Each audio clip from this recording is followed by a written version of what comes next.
You had an interview with Karen Civil. Yeah. And in the interview, Karen told a story about why she thought Jay-Z dropped Cameron from the label, or that there was some friction, I guess, with the label. I guess it was over a parking spot. Mm-hmm. I'll never forget this. Jay-Z was pulling up in his Maybach, right? You know how Def Jam's like on the side, the Universal building at the time? Yeah. So it's like on the side. So Cam was in his turtle top, like parked right there, and he was talking to Duke. We were near the car.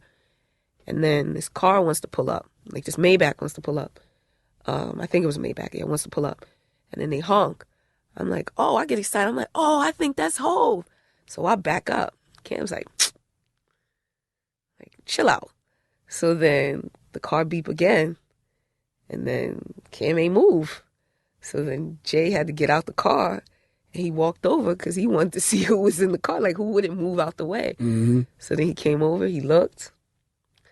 Dipset was out of the building the next week. And this actually caused a bit of an uproar because I guess Cameron responded. Yeah. And then Karen Civil and she did a response saying that, she's getting bullied on the internet and so forth. Mm-hmm. What was your take on that whole situation? Man, I ain't even really care. I kind of expected it. I expected it to happen because what I've noticed in the past is that every time Cameron and Jay-Z's name is in the same sentence, Cameron starts wilding. So when she said that story, I didn't really, I didn't ask her anything pertaining to any of that, with Rockefeller and shit. She brought it up, but when she said it, I knew. By the end of the story, I was like, yo, Cam is mad.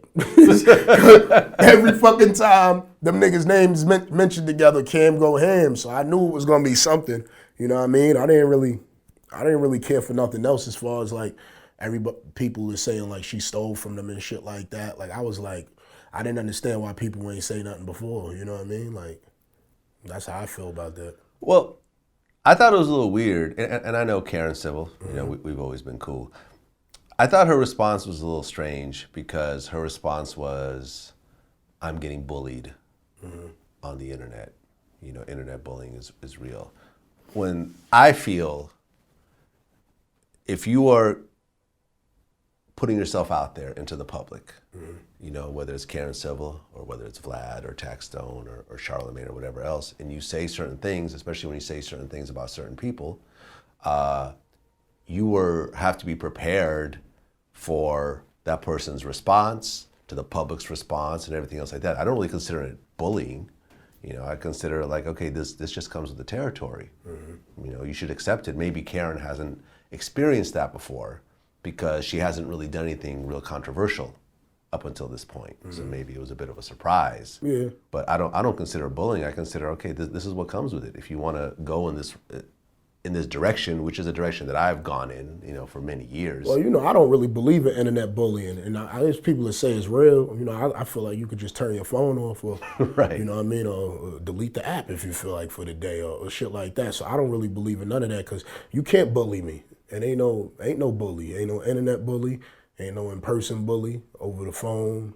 It's impossible. So I think you only can allow people to bully you. And I don't want to put that message out there for like kids and shit like that because it does happen, in schools and shit. But the internet bullying, I haven't really seen it. I feel like it's a controllable thing. I feel like it's something you can run away from. Like It's not like you're locked in the locker room with the bully. You're not locked in the room with him. Like, I just feel like, as someone who's older now, who went through high school and being the only Russian kid in school when America was at war with Russia during the Cold War and being called Vlad and dealing with this, when bullshit. was you in school? 1922? 1910. But like, I've dealt with that type of shit, but it's like internet bullying, I feel, to call it that and to make such a big fuss about it, you're creating a bunch of soft kids who aren't dealing with real issues and real problems that they're gonna have to deal with when they're an adult.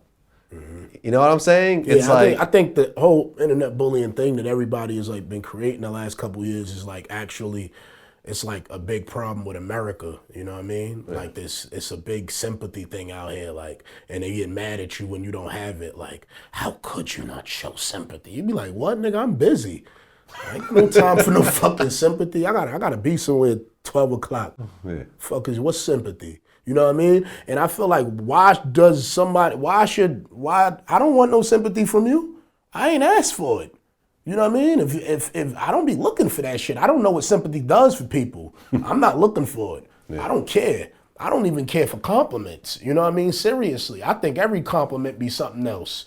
You know what I mean? I just lived in a world where shit was never what it seemed to be. So I gotta question everything. So you know what I mean? Like as far as internet bullying, man, that shit is like, turn your phone off, nigga. Close your laptop. Yep. Delete the app. Block them. Yeah. The end. That shit is like kinda simple. I don't think we need to call police over this shit.